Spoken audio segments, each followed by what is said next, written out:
मेरे भाई आज हम लोग किसी भी सर्कल का सर्कल इक्वेशन निकालना सीखने वाले हैं। अगर हमारा कोई भी सर्कल का सेंटर दे दिया जाए, रेडियस दे दिया जाए और एक्सटीरियर पॉइंट पे कोई पॉइंट दे दिया जाए, किसी सर्कल के लाइन पे एक पॉइंट दे दिया जाए, तो हम लोग इस सर्कल का इक्वेशन कैसे लिखें।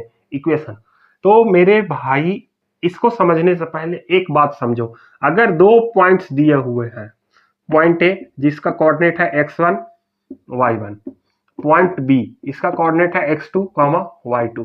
अब इन दोनों पॉइंट्स के बीच में हमें डिस्टेंस निकालना, क्या निकालना है, डिस्टेंस। तो इन दोनों पॉइंट के बीच का डिस्टेंस निकालने के लिए हम लोग फॉर्मूला यूज क्या करते हैं, x2 माइनस x1 के ऊपर square plus y2 minus y1 के ऊपर स्क्वायर, ये हम लोग फॉर्मूला यूज करते हैं। सेम हम लोग क्या करो, पॉइंट ओ और ए के बीच में ओ और ए के बीच में हम लोग डिस्टेंस निकाल दो, डिस्टेंस फॉर्मूला लगा के, तो हमारा एक पॉइंट ए हो जाएगा और दूसरा पॉइंट ए हो जाएगा।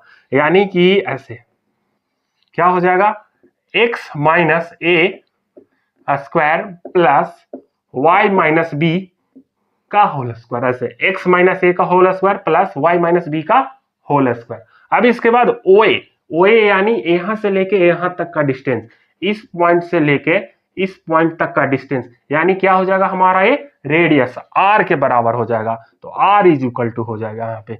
अब देखो r इज इक्वल टू हमारा क्या हो जाएगा, root under x minus a के ऊपर whole square plus y minus b के ऊपर होल स्क्वायर। अब क्या करो, ये जो रूट लगा हुआ है मेरे भाई, उस रूट को हटा के इधर ले आओ, राइट साइड से लेफ्ट आओ, लेफ्ट साइड लेके आओ।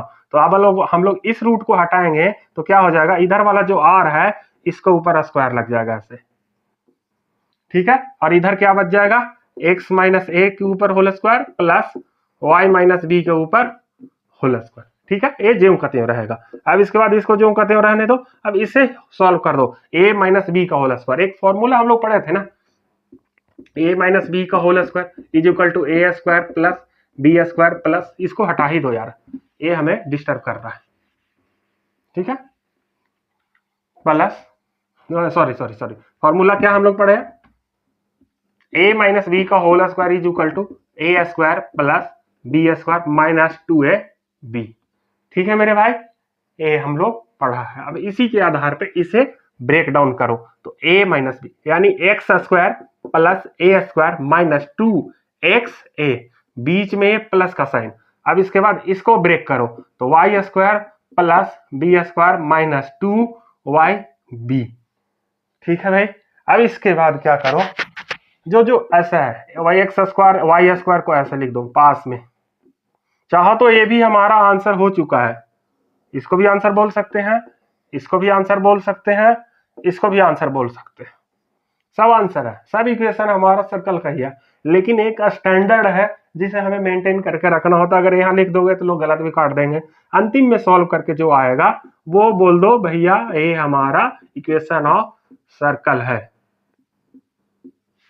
ये हमारा क्या, r square is equal to, अब ये आर को भी उठा के इधर लेके चलो तो 0 is equal to x square plus y square plus a square plus b square minus 2xa minus 2yb minus r square, ये 0 है। अब इस 0 को उठा के इधर लेके चले जाओ, इसको इधर, यानी ऐसे लिख दो, ऐसे हम लोग लिख सकते हैं।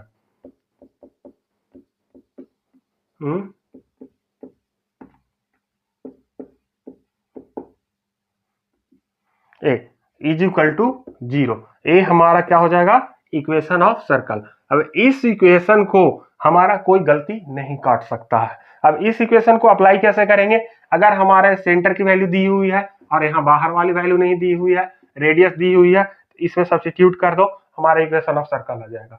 अब दूसरे तरीके से अगर हमारा सेंटर की वैल्यू दी हुई है और आउटर पॉइंट में कहीं पे भी हमारा एक वैल्यू दिया हुआ है, तो हमारा रेडियस निकालना, ये वाला रेडियस निकालना, तो ये वाला फॉर्मूला यूज कर लो, ठीक है। अब देखो यहाँ पे एक सवाल आएगा कि ये पॉइंट यहीं पे रहेगा क्या सर, यहाँ पे अगर हो जाए तो उससे भी हमें कोई दिक्कत नहीं है, बस यहाँ जो पॉइंट होगा उसका कोऑर्डिनेट हम लोग ले लेंगे, यहाँ जो पॉइंट होगा उसका कोऑर्डिनेट हम लोग ले लेंगे, यहाँ पॉइंट होगा तो उसका कोऑर्डिनेट ले लेंगे। बस इस सर्कल के आउटर पॉइंट पे कहीं पे भी इस लाइन के ऊपर एक पॉइंट हमें चाहिए और दूसरा सेंटर पॉइंट और तीसरा रेडियस हमें चाहिए, तो इक्वेशन ऑफ सर्कल हमारा बन जाएगा।